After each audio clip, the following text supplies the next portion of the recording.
Bom dia, a paz de Jesus. Espero que estejam todos bem. Eu desde já quero desejar um excelente bom dia para todos. Para quem não me conhece, eu chamo Ana Guerreiro. Para quem me segue nas minhas redes sociais, tanto no Facebook como no Instagram, todas as manhãs, de segunda a sexta, eu dou o devocional, ok? Nós falamos de um capítulo por dia de cada livro. Nós estamos a estudar Oseias, ou seja, estudamos porque acabamos ontem. E eu disse àquelas pessoas que me seguem e que gostam de assistir ao devocional que eu ia falar hoje sobre o orvalho, ok? Que está em Oseias 14:5, que Deus diz: eu serei como o orvalho para Israel. O que é o orvalho? O que é o orvalho? E que significado é este? Que Deus diz ao seu povo que será como o orvalho. O que isso significa? Nós hoje vamos falar um bocadinho sobre isto. Fica atento porque são palavras fantásticas, maravilhosas, que Deus diz que será como o orvalho para nós. Amém? Ele será como um orvalho. E nós muitas das vezes não damos importância a coisas pequenas. E as pequenas às vezes fazem toda a diferença na nossa vida. Amém? E eu quero agora ler sobre isso do orvalho. Eu disse que o faria. Um anotamento que está aqui na minha Bíblia, que eu acho importantíssimo, acho lindíssimo, na calada da noite. E eu vou ler, ok? Não foi escrito por mim, foi escrito por uma serva de Deus chamada Riva Teens. Mas nós também temos que honrar os servos de Deus, amém? E então vamos ouvir o que é que ela escreveu aqui. O que se pode esperar de você na temporada da noite? Israel, acerca deste versículo de Oseias 14:5, Israel estava passando por uma temporada tumultuada. Quando Deus falou em Oseias 14:5 e disse: eu serei como o orvalho para Israel. Ele crescerá como o lírio e lançará as suas raízes como o Líbano. Este pequeno versículo está cheio de revelação. E nós vamos ver o quê? O orvalho são as minúsculas gotas de umidade que aparecem em superfícies frias no início da manhã. Quando nós saímos de casa, eu hoje saí de casa bastante cedo para levar os meus filhos à escola, ok? Só tenho a pequenina que acabou por dormir outra vez. E de manhã, quando eu saio com eles todos, está aquele frio e está aquela umidadezinha. Isso é o orvalho, amém? Orvalho são as minúsculas gotas de umidade que aparecem em superfícies frias no início da manhã, quando nós podemos passar o dedo ou a mão, não sei se já passou, pelo carro ou pelo vidro do carro, na parte de fora. A gente passa de manhã, não é? Às 8 da manhã ou às 7:30 e nós conseguimos fazer um risco porque tem umidade, tem água, ok? Muitas vezes vemos o brilho nas plantas e nas folhas de grama, nas folhas da relva, em dias claros. Mas como a minha mãe perguntaria, o que isso tem a ver com o preço do café? E muitos de nós estamos, alguns estão a assistir ao vídeo, mas o que é que isso tem a ver, né, com o preço do café? E a mãe responde a esta serva: estou feliz que você tenha perguntado. E então já vamos ouvir. O orvalho é geralmente produzido tarde da noite ou no início da manhã, antes do nascer do sol. Isso traz alívio para a vegetação e para o gado, fornecendo água para sustentá-los quando o sol está em sua temperatura mais alta. Mesmo quando a chuva está escassa, é possível que o orvalho se forme antes que o sol nasça. Da mesma forma, é o orvalho formado na noite que vai nutrir a sua alma e sustentá-la no calor da sua provação. Esse orvalho sobrenatural lhe dará tudo o que você precisa. O ponto de orvalho é a temperatura, na qual a umidade do ar começa a condensar. Os objetos recebem o calor do sol durante o dia, mas quando a noite chega, a folha da relva, da grama, não é capaz de reter o calor que foi armazenado. Desse modo, torna-se fria, assim como o ar em torno dela. Quando o ar atinge o ponto de orvalho, ele não pode mais conter toda a umidade presente e o excesso é depositado como orvalho na relva e nas plantas. Nós já vamos ver o significado, agora estamos a ver o que é que o orvalho faz à natureza, ok? O que é que ele faz quando ele cai em cima das plantas, ok? A superfície. O orvalho natural só pode ser produzido quando tudo está parado, ok? Quando tudo está quieto é quando o orvalho cai. O processo ocorre na calada da noite. Da mesma forma, Deus, agora já vimos o que é que o orvalho faz, agora vamos ver o que é que Deus queria dizer ao seu povo, que ele dizia que era como um orvalho para eles. Da mesma forma, Deus quer produzir algo em nossas vidas durante o silêncio da temporada da noite, durante o nosso silêncio. Ele quer produzir, ele quer ser como um orvalho nas nossas vidas. Isso é maravilhoso. Antes que o dia comece, Deus já está esperando por nós. Eu já está esperando. É por isso que eu faço o devocional todos os dias de manhã. Houve um tempo da minha vida em que eu não tinha motivação para orar, nem para ler a Bíblia. E se calhar iria gostar que alguém fizesse o devocional de manhã. Então, com esse intuito, passei eu a fazer o devocional de manhã. A ler uma passagem, assim como foi lida ontem, Oséias 14, e agora estou a dizer um significado do orvalho.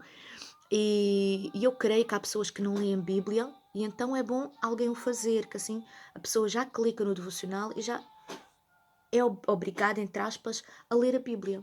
Ok? Uma pessoa que não está habituada a ler a Bíblia pode tocar no meus stories todas as manhãs. Não tem um horário certo, ok? Porque eu tenho que levar os meus filhos à escola, então não dou o horário, tá bom? Porque eu posso não conseguir cumprir. Mas já de manhã você já pode assistir ao devocional, ler um capítulo comigo todos os dias. Eu dou um versículo-chave, ponho um louvor depois no final de tudo. Amém? Para a pessoa querer, se quiser orar, aproveitar esse louvor para se ligar a Deus. Amém? E aqui diz, antes que o dia comece, Deus já está esperando por nós. Deus já espera que nós ouçamos a sua voz. Deus já espera que nós falemos com Ele de manhã. Eu consagro o meu dia a Ti, Senhor. Eu te entrego a Ti. Amém? O meu coração. Eu levo a minha filha à escola e quando eu a deixo na escola, ela diz sempre, a benção, mãe. E eu digo, estás abençoada, filha. Porquê? Porque não estou a dar uma cobertura espiritual à minha filha. Ok? É necessário... mas ela já está coberta. Não, é necessário que a gente professe. É necessário que a gente diga. Tá bom? Nada acontece se a gente não falar. Atenção. Antes que o dia comece, Deus já está esperando por nós. Ele quer nossa atenção para Ele e Ele somente, quando esperamos em Sua presença, Ele começa a nos alimentar. Quando nós esperamos por Ele começa-nos a alimentar do sobrenatural, dos frutos do Espírito. O orvalho não se junta quando está ventando. Não aparece durante tempestades. Não se forma quando o ar está quente.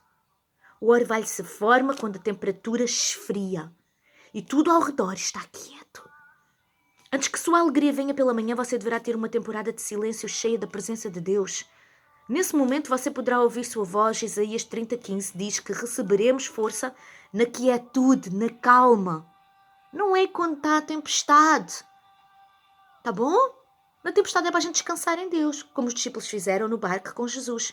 Quando havia uma tempestade, eles ficaram inquietos, mas deveriam ter descansado, porque foi isso que Pedro fez quando saiu e andou sobre as águas. Amém? Ele teve um ato de fé. E ele também confiou nele, no Senhor. E é isso que a gente deve fazer. Você não consegue obter uma direção clara no meio da agitação. O barulho em seu ambiente frustra a comunicação. Quando estamos no meio de tempestades, nós não ficamos calmos, nós ficamos inquietos, como os discípulos ficaram no barco, nós ficamos sem saber o que fazer. Aí nós não conseguimos ouvir a voz de Deus. Nós só conseguimos ouvir a voz de Deus bem audível quando nós estamos no deserto, quando nós estamos calmos, quando nós dedicamos aquele tempo à oração, quando nós dedicamos aquele tempo para a Bíblia, sem pensar noutras coisas, sem estar com o nosso pensamento focado noutras coisas. No entanto, a quietude, a calma, a voz de Deus pode ser ouvida claramente. Então é por isso que Deus diz que será como um orvalho para o seu povo. Amém? Que Ele quer falar conosco quando nós decidimos, calma, agora é o meu tempo com Deus. Amém?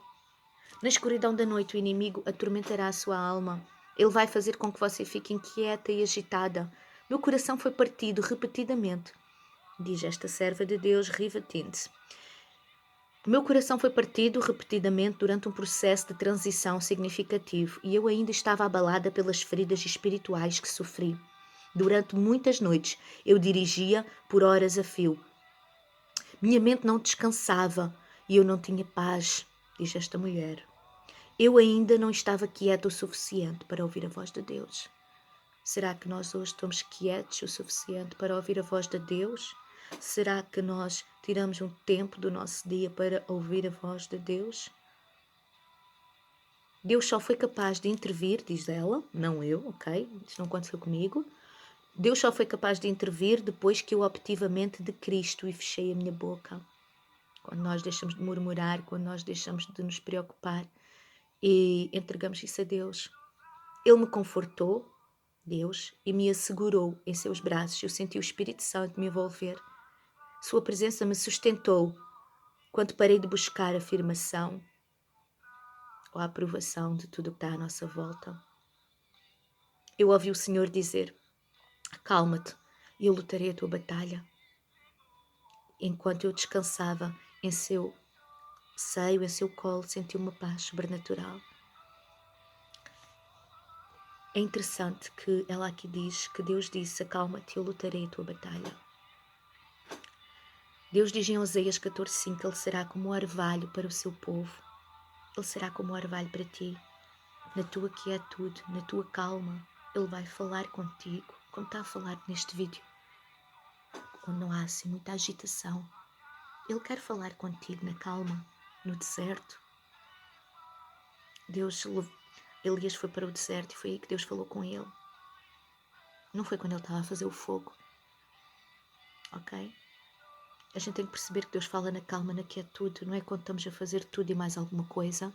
Não é quando queremos agarrar tudo com as nossas próprias mãos. Deus fala connosco na calma. Quando nós decidimos sentar. Agora fala, Senhor. Amém. Não é no meio do barulho que Ele vai falar. Ele quer ser como um orvalho nas nossas vidas. E depois Deus disse a ela: acalma-te, eu lutarei a tua batalha. Eu quero te dizer que Deus diz hoje isso para ti. Acalma-te e eu lutarei a tua batalha. Porque mais interessado em que tu venças na vida é Ele. Porque Ele diz que nós somos mais que vencedores. Não é nas nossas forças, é Ele que nos faz ser mais que vencedores. Se nós nos acalmarmos e o buscarmos, Ele te fará de ti um vencedor, porque Ele te dará forças e te capacitará para essa batalha. É por isso daí que Ele diz: acalma-te, eu lutarei a tua batalha. Quando tu vês já não tenho mais forças, vai aos pés de Jesus. Amém? Enquanto nós estamos na sua presença, Ele põe os anjos à nossa frente para lutar por nós. E de repente as portas começam-se a abrir, as coisas começam a acontecer. Há assuntos, há temas, há dificuldades que nós passamos que levam alguns anos, ok? E há processos e há coisas pendentes que às vezes até demoram 7, 8 anos. Eu falo disso porque eu já vivi isso, tá bom? E então há coisas que demoram mais tempo. Nós temos que saber esperar e que calar a nossa boca. Não murmurar, não falar mal. Ela disse que teve que calar a sua boca, ok? E deixar Deus falar com ela. Quando nós deixamos Deus falar connosco, Ele renova a nossa mente. A nossa mente é transformada na quietude. Amém? Você já viu, né, a gente na televisão, os budistas, eles têm muito aquela coisa da meditação, né, de ficar assim na meditação, ok? E a nossa meditação deverá ser a oração. É quando nós nos concentramos e estamos na oração, na nossa quietude, que Deus vai falar às nossas vidas, tá bom? Quando nós ouvimos uma pregação, nós também podemos ouvir a voz de Deus, num louvor. Nós também podemos ouvir Deus a falar connosco. Eu não estou a dizer isso, que não é possível ouvir Deus sem ser na oração. É. Mas quando nós queremos algo mais, quando nós queremos uma ligação, nós temos que ir beber café com Deus. Dizer: este tempo é teu, agora eu vou deixar que tu fales à minha vida. Agora é a tua vez de falar comigo, Senhor. Amém? Peça isso a Deus. Fale com Ele. Se não tem forças, peça-lhe e Ele as dará.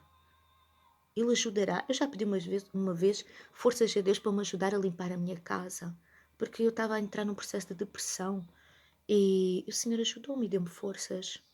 Por isso eu creio que cada vez que a gente tem uma tarefa, seja ela qual for, que nós deveríamos pedir forças a Deus e Ele nos ajudará. Ele quer ser aquela pessoa que está sempre perto de nós. Amém? Ele está sempre pronto com a mão para nos ajudar. Só que se nós não segurarmos a mão dele, as coisas não vão acontecer. Porque há coisas que só acontecem a dois, há coisas que só acontecem se for ele a ir à frente, há coisas que só acontecem quando ele abre as portas. Porque o impossível só Deus pode fazer. Não sou eu, nem tu. O impossível só Deus pode fazer. Então deixa-o agir na tua vida, fala com ele. Ele sabe. Não. A gente tem que falar, a gente tem que proferir. Assim como a gente de vez xinga e dizemos, murmuramos e tudo mais, assim nós devemos abençoar e ter sempre uma palavra de obrigado, de agradecimento também. Isso faz com que o nosso coração ande mais saudável, com que o terreno do nosso coração seja mais fértil para receber de Deus as coisas positivas, os bons pensamentos e não os maus. Amém? Então vá. Quero mandar o meu grande beijinho. Eu vou fazer uma oração porque vocês gostam que eu ore. Eu sei disso, que há pessoas que precisam de oração. E não é por ser eu, mas a gente precisa de sempre de oração. E é importante alguém orar por nós. Há pessoas que não conseguem orar, irmãos. Pessoas que não conseguem orar. Ou não têm esse hábito, ou não conseguem orar. Nós não devemos julgar, tá bom? Não sabemos o que as pessoas estão passando, tá bom? Põe a sua mãozinha para aqui. Pois Jesus, eu te entrego a minha vida. Eu consagro este meu dia a ti, Senhor. Eu entrego-te o meu coração, Senhor. Eu entrego-te a minha mente. Fala comigo, Deus. Fala comigo, Senhor, no dia de hoje. Eu preciso de ti. Eu preciso de ti. Eu preciso da tua presença, Senhor. Fala comigo. Fala a minha vida. Eu estou aqui, Deus. Vem, toma o teu lugar na minha vida. Sê tu e não eu. Que eu diminua e tu cresças em mim. Faz em mim o que eu não consigo fazer, transforma-me, renova-me, muda a minha história. Amém. Amém. Em nome de Jesus, amém. Meu grande beijinho.